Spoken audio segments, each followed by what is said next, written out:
नमस्ते। UNFPA सञ्चारिका समूह र नेपाल टेलिभिजनको संयुक्त प्रस्तुति कार्यक्रम सङ्घर्षको यो श्रृङ्खलामा यहाँहरूलाई हार्दिक स्वागत छ। यहाँहरूलाई थाहा छ, कार्यक्रम सङ्घर्ष मार्फत हामी महिला सशक्तिकरणका पक्षमा र महिला हिंसा विरुद्धमा जोरदार आवाज हामी प्रस्तुत गर्दै आइरहेका छौँ। समस्याको उठान गर्दै हामी पहल पनि एउटा समाधानको पहल पनि गर्दै नै आइरहेका छौँ र यो कार्यक्रमप्रति यहाँहरूले जसरी माया, सद्भाव र प्रतिक्रियाहरू व्यक्त गरिरहनु भएको छ, त्यसप्रति पनि हामी हार्दिक आभार व्यक्त गर्न चाहन्छौँ। अनि आज एउटा हामी अत्यन्तै महत्त्वपूर्ण विषयका साथ उपस्थित भएका छौँ।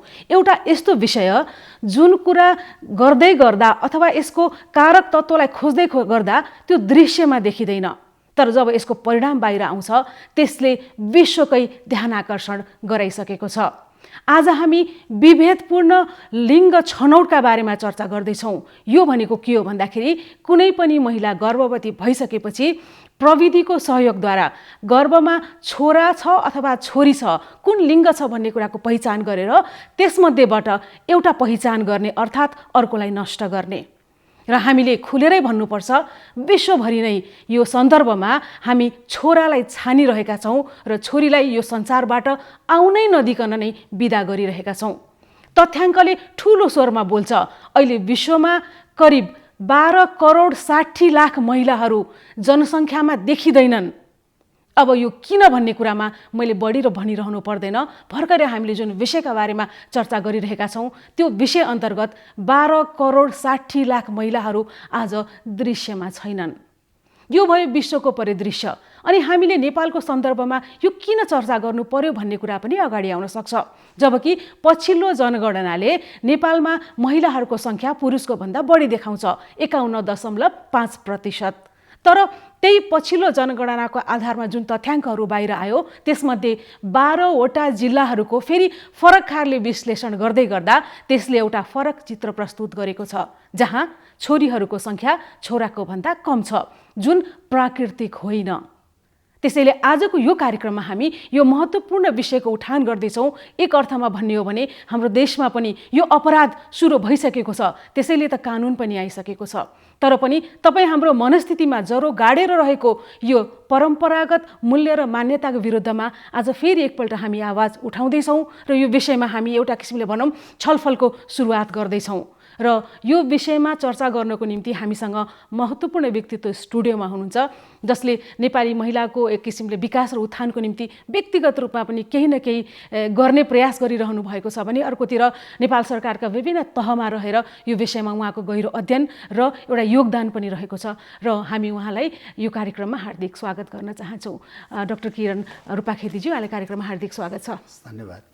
जस्तो मैले अघि नै भने, अब महिला मन्त्रालय लगायत विभिन्न ठाउँको स्टियरिङ कमिटीहरूमा पनि बसेर तपाईँले नेपाली महिलासँग सम्बन्धित कानुन, नीति, रणनीति निर्माणमा तपाईँको संलग्नता छ भने अहिले तपाईँ राष्ट्रिय योजना आयोगमा हुनुहुन्छ। पहिला त म महत्त्वपूर्ण तर एकदमै साधारण प्रश्नबाट कार्यक्रम सुरु गर्न चाहन्छु कि जुन आज हामीले लिङ्ग पहिचान गरेर एउटा महिलालाई दृश्यबाट हटाउने विषयको सुरुवात आज हामी चर्चा गर्दैछौँ नि, यो विषयमा विश्व परिदृश्य कस्तो छ र नेपाल कहाँनिर रोबिन्छ? हस्, धन्यवाद।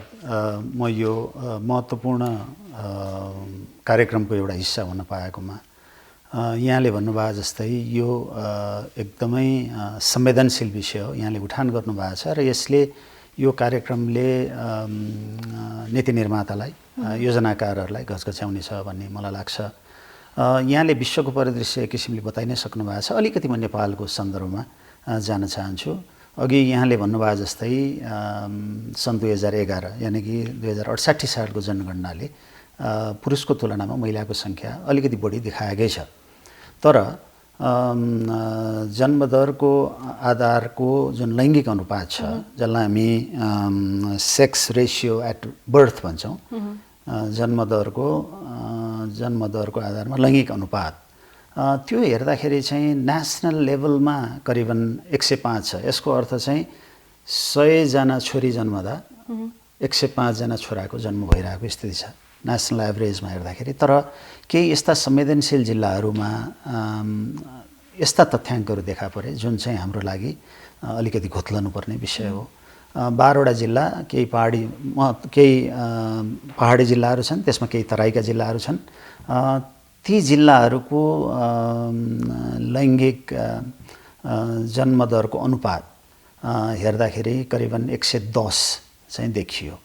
यसको अर्थ चाहिँ 100 जना छोरीहरू जन्मिँदा 110 जना छोराहरूको जन्म भइरहेको छ। डाक्टर किरण, यसरी पनि हामी बुझ्न सक्छौँ कि प्राकृतिक रूपमा यदि प्रकृतिको कुरालाई हामीले कुरा गर्ने हो भने जन्मिने दर छोराको भन्दा छोरीको बढी हुन्छ। संसारभरि नै त्यही देखिएको छ, होइन?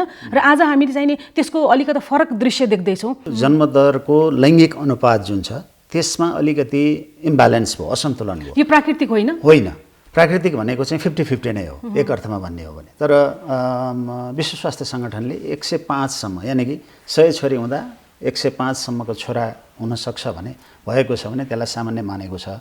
र यसमा विभिन्न अनुसन्धानहरू भएको छ। हजुरको जानकारीको लागि यो किन भइरहेछ लैङ्गिक असमानता नेपालकै कन्टेक्स्टमा पनि, जुन धेरै हदसम्म कारणमा म एकछिनमा आउँछु। तर मेरो अझै पनि प्रश्न, अझै पनि हामी के क्लियर गरौँ भन्दाखेरि जस्तो कतिपयलाई लाग्न सक्छ नि कि यो छोरा कुनै कारणले बढी जन्मिन पनि सक्ला, होइन?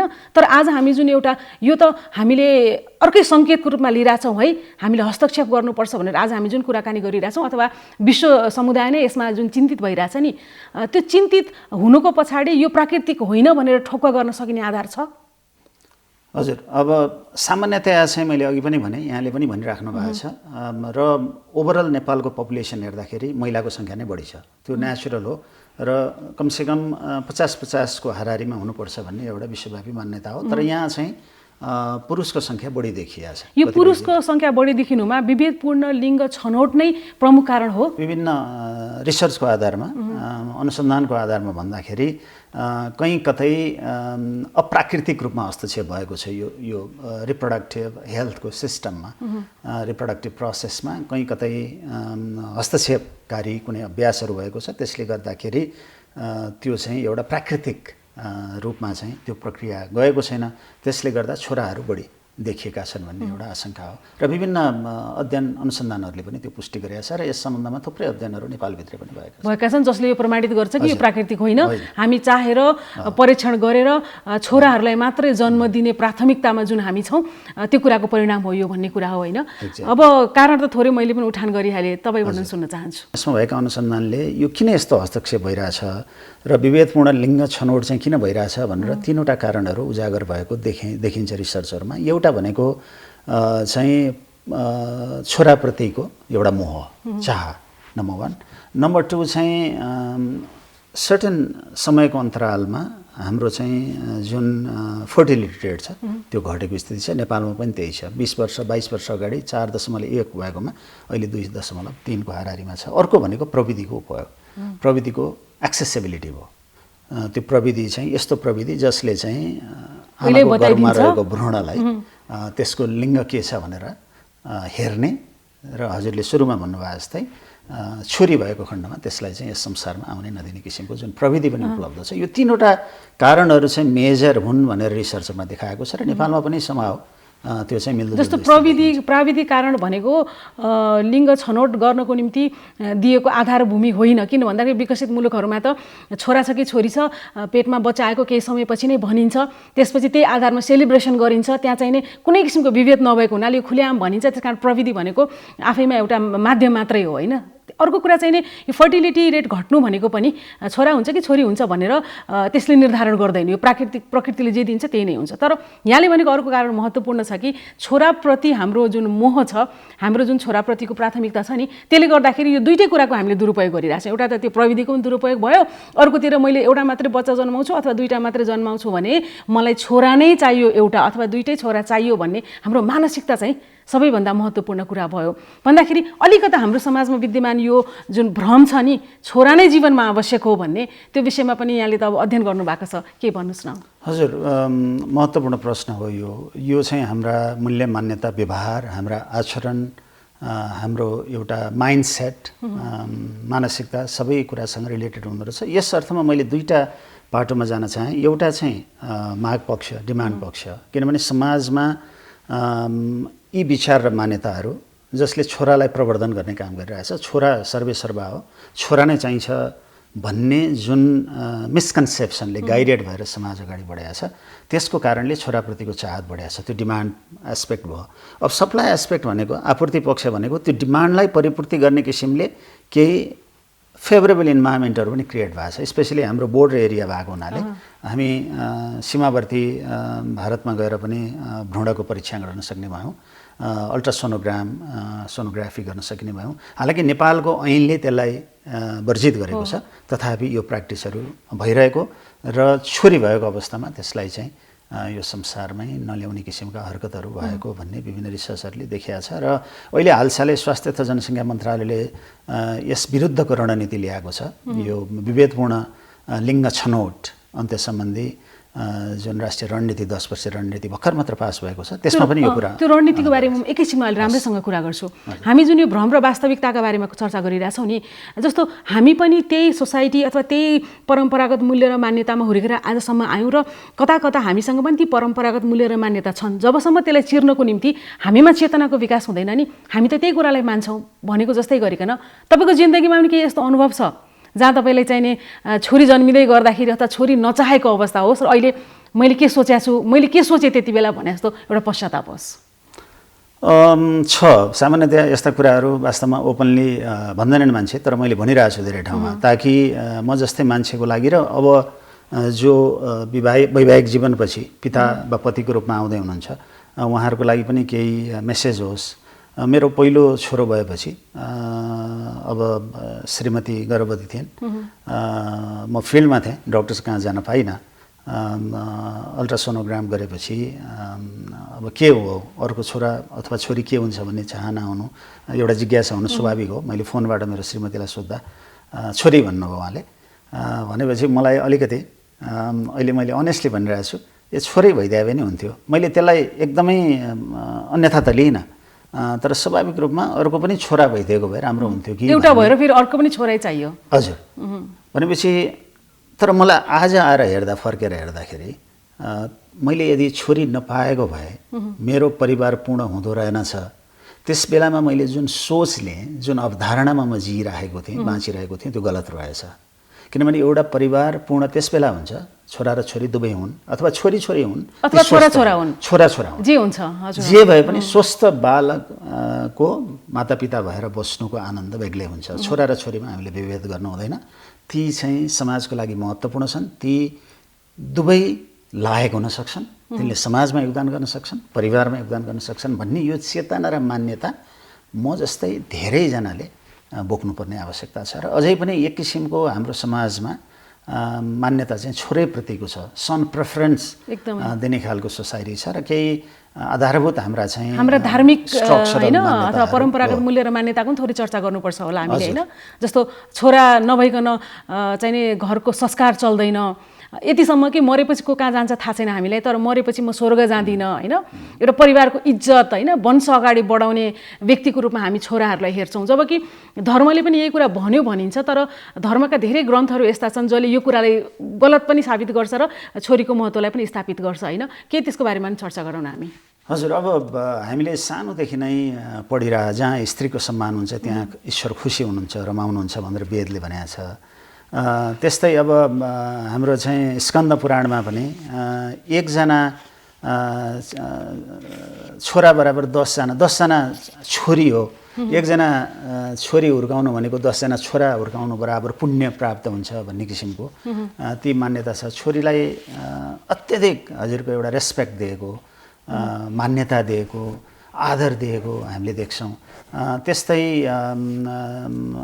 यजुर्वेदमा पनि गर्भमा रहेको छोरी फिटसको हत्या गर्नु चाहिँ ठुलो पाप हो भन्ने कुराहरू लेखिएको छ। र समग्रमा मलाई लाग्छ हाम्रा धर्मग्रन्थहरूले कहीँ पनि छोरा र छोरीको बीच विभेद गर, छोरा नै चाहिन्छ, छोरा पाउँदाखेरि परिवार पूर्ण हुन्छ भनेर भनेको जस्तो मलाई लाग्दैन। हाम्रा केही त्यसका चाहिँ व्याख्याहरू र ती धर्मग्रन्थहरूका एसेन्सलाई, सार कुराहरूलाई हामीले जनमानसमा पुर्याउने कुरामा चाहिँ वास्तवमा कहीँ कतै हामीले चाहिँ त्रुटि गरिरहेछौँ, अथवा त्यो पर्याप्त ढङ्गले, उपयुक्त ढङ्गले पुगिरहेको छैन कि जस्तो मलाई लाग्छ। त्यसमा अलिकति हामी पछि आउँला त्यसको बारेमा। डिफ्रेन्ट एक्टर्सहरूले त्यसमा चाहिँ रोल खेल्नुहुन्छ सक्नुहुन्छ। धार्मिक हाम्रा गुरुहरू, पण्डितहरू, पोलिटिकल लिडरहरू, म जस्तै सार्वजनिक सेवामा जीवन बिताइरहेका मान्छेहरूले यसमा काम गर्न सक्छौँ। अनि यो कुरालाई हामीले फर्केर हेर्दा हामीले एउटा किसिमले धर्मको व्याख्या गऱ्यौँ, धर्मशास्त्रहरूको निर्माण र कतिपय धर्महरूले अझै पनि गहिरेर हेर्ने हो भने छोरीको महत्त्व त दर्शाउँछ, तर छोरालाई नै महत्त्वपूर्ण भनेका धेरै श्लोकहरू, धेरै धार्मिक आस्थाका कुराहरू पनि छन् होइन।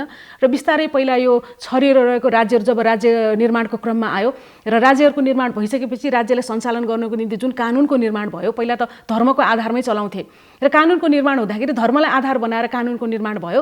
र नेपालको यदि कुरा गर्ने हो भने हामीले त जसरी त्यो परम्परागत रूपमा हाम्रा छिमेकी राष्ट्रहरू जसँग हाम्रो धार्मिक कुराहरू मिल्छ, हाम्रो सांस्कृतिक कुराहरू मिल्छ, तिनका धर्मका आधारमा हामीले पनि कानुन निर्माण गऱ्यौँ र आजसम्म जतिसुकै परिवर्तन भएर आएको कानुन र संविधानको कुरा गर्ने हो भने पनि, आजको दिनमा संविधान पल्टाउने हो भने पनि, कानुन पल्टाउने हो भने पनि यो अंश र वंशमाथिको अधिकार त आज पनि हामीले छोरालाई नै दिएछौँ नि भन्दाखेरि तिमी नै महत्त्वपूर्ण हो है भनेर छोरालाई नै संविधानले पनि भन्छ, कानुनले पनि भन्छ, परिवारले पनि भन्छ। अनि एउटा महिला होस् अथवा परिवार, त्यसले छोरा चाहनु भनेको त फेरि पनि आज पनि त घुमाएर त डिप रुटेडली एउटा गहिरो गरिकन त त्यही कुरा स्थापित गर्नको निम्ति त वर्तमान राज्य सत्ताले पनि त सहयोग गरिरहेछ नि भन्दा कहाँ मात्र हल्लाउने त्यही कुरा। Over the period of time ठुलो परिवर्तन आएको छ। सम्भवतः 50 वर्ष अगाडि मैले आरती चटोलज्यूलाई यसरी यहाँ देख्दैन थिएँ, यस्ता मुद्दाहरूमा छलफल गरिराखेका हुँदैन थियौँ हामी। शिक्षाको चेतनाको कारणले, प्रविधिको कारणले ठुलो परिवर्तन आएछ। महिलाहरू सशक्तिकरणतर्फ उन्मुख हुनुभएको छ, उहाँहरू इम्पावर्ड हुने क्रममा हुनुहुन्छ। तथापि समाजमा कतिपय डिपली रुटेड केही भ्यालुज र नर्म्सहरू छन्, त्यसलाई चाहिँ स्वाट्टै खेलेर फाल्ने काम चाहिँ अलिकति चुनौतीपूर्ण हुँदो रहेछ। जस्तो जेन्डर रोलकै कुरा गर्ने हो भने महिलाहरूको चाहिँ पाठ्यपुस्तकमा हामीले सकेसम्म चाहिँ घरमै बसिरह महिलाहरूको चित्रहरू देखिन्छ भनेर सामान्यतया हामी ती कम्प्लेनहरू सुन्छौँ। भनेपछि एउटा त्यो मान्यताबाट अब आज हामी उठेका छौँ, महिलाहरू पनि बाहिर गइराख्नु भएको छ।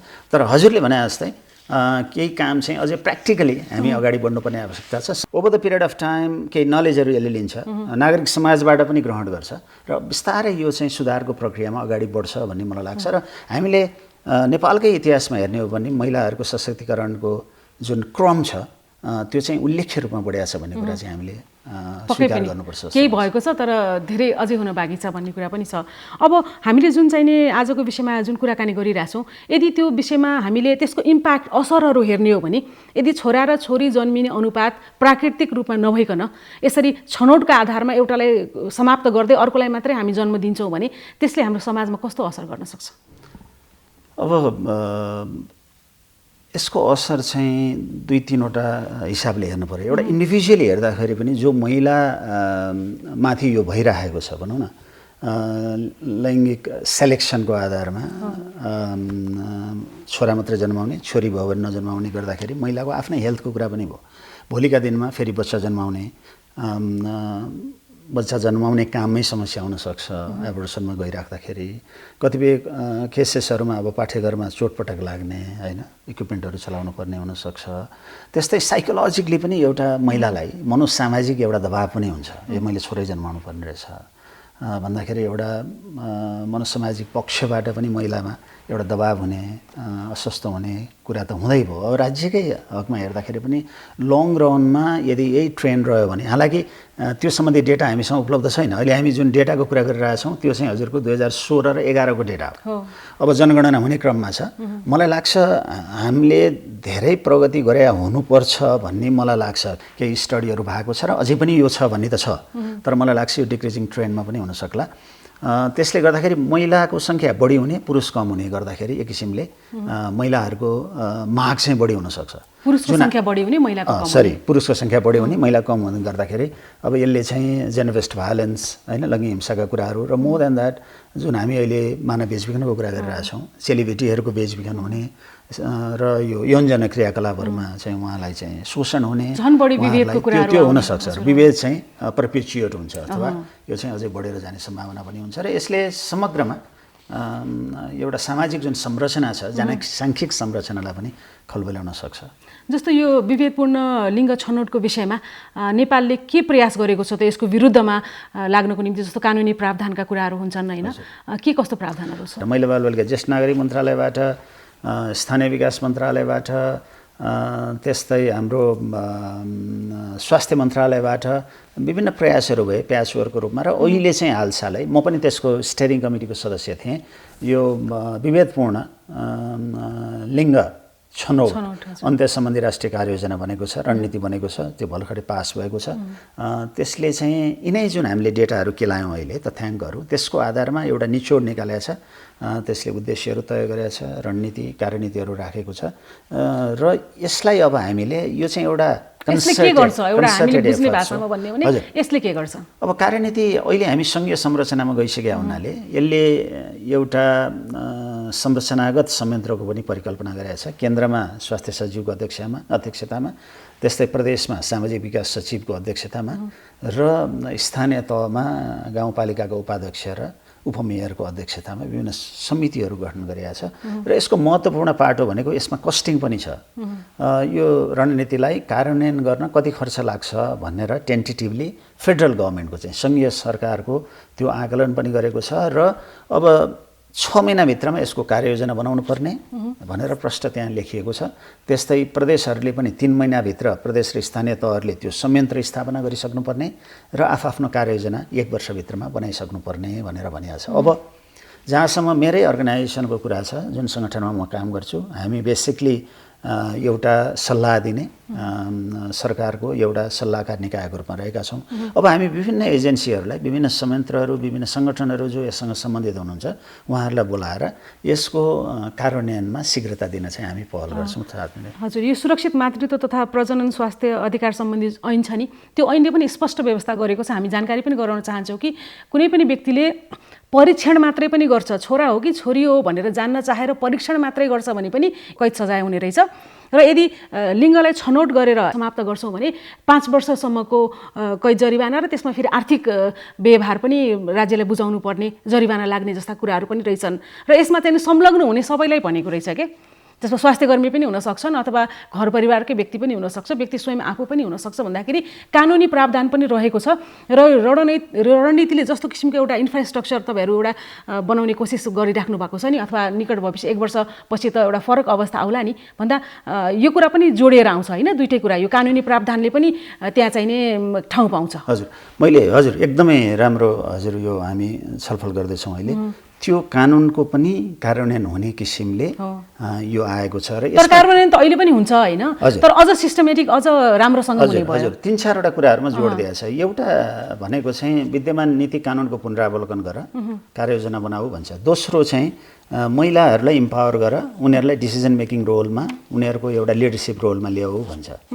अनि अर्को चाहिँ यसले के भन्छ भने कि जुन समुदाय छ, कम्युनिटी, स्पेसली मेललाई चाहिँ परिचालन गर र जुन स्वास्थ्य सेवाहरूको आवश्यकता पर्छ त्यो चाहिँ कन्सोलिडेटेड रूपमा चाहिँ त्यो पनि उपलब्ध गराऊ भनेर भन्छ। र यसमा चाहिँ स्थानीय तह र प्रदेशहरूसँग चाहिँ मिलेर काम गर्नको लागि अगाडि जानुपर्छ भनेर भन्छ। म्यामलाई अहिले मैले अर्को पनि अघि पनि भने मैले अहिले पनि कुनै न कुनै रूपमा एक्टिभिटिजहरू नभएको होइन, यस विरुद्धका जनचेतनामूलक कार्यक्रमहरू गइरहेछ। तर यसले अलिकति एउटा युनिफाइड रूपमा, कन्सोलिडेटेड रूपमा चाहिँ कार्यक्रम अगाडि बढाएर लिएर जान चाहिँ यसले अब हुने। तर रिस्क पनि छ, मैले भन्दैछु यसको रिस्क पनि के छ भने हामीसँग अहिले 761वटा सरकारहरू छन् देशमा। सङ्घीय सरकार छ 7वटा सरकार, प्रदेशमा 753वटा सरकार चाहिँ स्थानीय तहमा भएको हुनाले अहिले बेसिकली मैले धेरै ठाउँमा भन्ने गरेको छु, स्थानीय सरकारहरूको हजुरको चाहिँ प्रायोरिटी भनेको, प्राथमिकता भनेको माटो र बाटो भयो। बढी हामी त्यो पनि भौतिक पूर्वाधारमा पनि एउटा वैज्ञानिक ढङ्गले भन्दा पनि मनपर्दो किसिमले भएको छ। हामीले के गर्नु पर्यो भने उहाँहरूलाई इन्टरनलाइज गर्नु पर्यो। यो सामाजिक मुद्दा पनि विकास सँगसँगै लानुपर्छ है। यो मुद्दा भनेको बालबालिकाको मुद्दा हो, महिलाको मुद्दा हो, ज्येष्ठ नागरिकको मुद्दा हो, समग्र समाजको मुद्दा हो। यो मुद्दालाई सँगै लिएर जानुपर्छ र यस किसिमका क्रियाकलापहरू हामीले चाहिँ स्थानीय तहमा पनि कार्यान्वयनमा लानुपर्छ भन्ने त्यो चेतना जगाउने काममा पनि हामी लाग्नुपर्ने आवश्यकता छ र त्यसमा सञ्चार माध्यमको ठुलो रोल छ। परिवर्तनका सङ्केतहरू हामीले देखिसकेका छौँ र नेपाल सरकारले पनि केही न केही गर्नुपर्छ भनेर यो अहिले त्यति धेरै चर्चामा नआएको विषयमा पनि रणनीति बनिसक्यो भन्दाखेरि हामीलाई पनि खुसी लागेको छ र आगामी दिनमा यो कसरी अगाडि जान्छ भन्ने विषयमा हामी पनि फलोअप गर्नेछौँ र प्रचार प्रसारमा संलग्न पक्कै पनि हुनेछौँ। अब मैले के सोध्न चाहेँ भन्दाखेरि अब समाजको हरेक तबकाको यसमा जिम्मेवारी त छ र महत्त्वपूर्ण कुरा अघि तपाईँले थोरै उठाउनु भयो कि अब हामीले विकासलाई हेर्ने दृष्टिकोण चाहिँ परिवर्तन हुनु पर्यो राष्ट्रिय गौरवका आयोजना भनेर इन्फ्रास्ट्रक्चरसँग भौतिक कुरासँग जोडिएका आयोजना आउनुभन्दा अब चाहिँ नि राष्ट्रिय गौरवका आयोजना भनेर हाम्रा मानव विकास सूचाङ्कहरू बढाउने खालका आयोजनाहरू आउनु पर्यो र त्यसमा महिला केन्द्र नभइकन सुख छैन। हरेक तबकामा सबैभन्दा पिदमा त महिला छन्। त्यस कारणले गर्दा अब यो विकासको मोडललाई पनि हामीले फरक गरी हेऱ्यौँ भने आज हामीले जुन विषयमा कुरा गरिरहेछौँ कि यो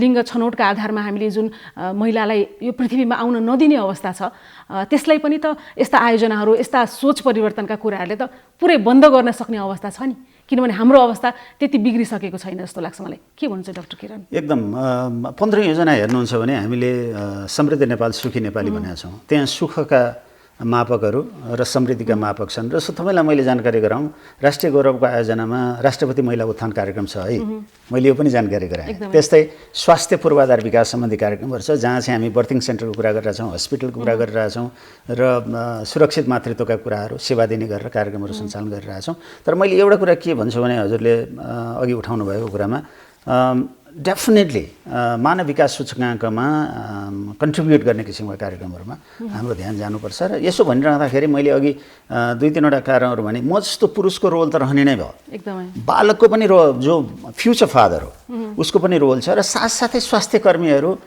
कानुन त यो वर्जित छ भन्दै पनि जुन गरिराख्नु भएको छ त्यहाँ चेतनाले हिट गर्नुपर्ने आवश्यक। अलिकति राज्यको हस्तक्षेप पनि जरुरी छ के? हजुर, कारबाही भएको देखिँदैन कि सुनिँदैन? भएको छ कारबाही त्यो पनि प्रचार प्रसारमा हामीले ल्याउनु पर्यो अब। हजुर, अलिकति मार्केटाइज भएन होला, पब्लिक मिडियामा नआएको हुनसक्छ, तर भइरहेछ। तर अनुगमनको पाटोलाई डेफिनेटली हजुरले भन्नुभएको जस्तै अलिकति यसलाई बढाएर लिएर जानुपर्ने आवश्यकता छ। अन्तिममा यो विभेदपूर्ण लिङ्ग छनौटका बारेमा अब तपाईँ अघि भनिहाल्नुभयो एउटा पिता पुरुष अथवा यो समाज परिवर्तनको निम्ति नीतिगत रूपमा पनि काम गरिरहेको व्यक्तित्व भएको नाताले अन्तिममा जाँदै गर्दा के सन्देश दिन चाहनुहुन्छ छोटकरीमा? एउटा प्रतिबद्धता गरौँ आज सबैले कि म चेलीहरूप्रति हिंसा गर्दिनँ, यो विभेदपूर्ण लिङ्ग छनौटमा म समावेश हुन्न, म छोरा र छोरीलाई समान व्यवहार गर्छु, अझ छोरीलाई राम्रो व्यवहार गर्छु र समाजमा छोरा र छोरी समान हुने भन्ने त्यो अवधारणालाई म चाहिँ समाजमा सबैतिर फैलाउँछु भन्ने एउटा कमिटमेन्ट गऱ्यौँ भने त्यो मबाट पनि र प्रत्येक अभिभावकलाई मेरो आग्रह, छोरीलाई पढाउनुहोस्, श्रीमतीलाई सशक्त बनाउनुहोस्, महिलाहरूलाई सशक्त बनाउनुहोस् आयको माध्यमबाट, शिक्षाको माध्यमबाट। र शिक्षा चाहिँ एकदम महत्त्वपूर्ण हो। कन्फ्युसियसले भनेको एउटा मैले कोटेसनबाट टुङ्ग्याउन चाहेँ, 1 वर्षको योजना गर्ने हो भने धान रोप, 10 वर्षको योजना गर्ने हो भने रुख रोप, 100 वर्षको योजना गर्ने हो भने बालिका शिक्षामा खर्च गर भन्नुभएको छ। शिक्षा चाहिँ सबभन्दा ठुलो कुरा हो र एउटा शिक्षक, एउटा कलम, एउटा किताबले सारा समाज बदल्न सक्छ। शिक्षा नै सबै समाधानको उपाय हो भनेर मलाला युसुफजाई जो चाहिँ सबभन्दा यङ्गेस्ट, सबभन्दा कान्छी नोबेल पिस प्राइज प्राप्त गर्नुभएको थियो, उहाँले पनि भन्नुभएको छ। त्यसै हुनाले शिक्षामा हामी जोड दियौँ, चेतनामा जोड दियौँ। हजुर, धन्यवाद डाक्टर किरण, यहाँले एकदमै महत्त्वपूर्ण विचार दिनुभयो र हामीले समय उपलब्ध गराउनु भयो, त्यसको निम्ति नेपाल टेलिभिजनकै तर्फबाट यहाँले धेरै धेरै धन्यवाद छ। हस्, मलाई पनि यो अवसर दिनुभयो, सरकारका कुराहरू पनि गर्ने, आफ्नै केही धारणाहरू पनि राख्ने अवसर दिनुभएकोमा यहाँलाई धन्यवाद। हजुर, विभेदपूर्ण लिङ्ग छनौट यो एउटा यस्तो विषय हो जुन विषयका बारेमा हाम्रो देशमा, हाम्रो समाजमा खुलेर चर्चा भइसकेको छैन अथवा त्यति धेरै चर्चा हुन पाएको छैन। तर यो यति गम्भीर विषय हो कि यस विषयमा हामीले समयमै चर्चा, बहस र सचेतताका कुराहरू अगाडि ल्याउन जरुरी छ। यो विषयका नराम्रा कुप्रभावहरू विश्व समाजमा देखा परिसकेको छ। यसै सन्दर्भमा नेपाल सरकारले जो रणनीतिलाई अगाडि ल्याएको छ त्यो पनि एउटा सकारात्मक कदम हो। यसले आगामी दिनमा के कस्तो स्वरूप लिन्छ र कार्यान्वयनको पक्ष के कस्तो हुन्छ यसमा पनि पक्कै हाम्रो खबरदारीको आवश्यकता छ। अनि सबैभन्दा महत्त्वपूर्ण कुरा त तपाईँ हामी हरेकले छोरी जन्माउनुमा गर्व गर्न सक्नुपर्छ र छोरीको महत्त्व बुझ्न सक्नुपर्छ, किनभने छोरी बिनाको संसारलाई हामी कल्पना गर्न सक्दैनौँ। हस् त, आजलाई हाम्रो कार्यक्रम यति नै। आगामी अर्को कार्यक्रममा हामी फेरि पनि भेट्नेछौँ। त्यतिन्जेल तपाईँहरू सुरक्षित रहनुहोला र नेपाल टेलिभिजन हेर्दै रहनुहोला। हस् त, नमस्ते।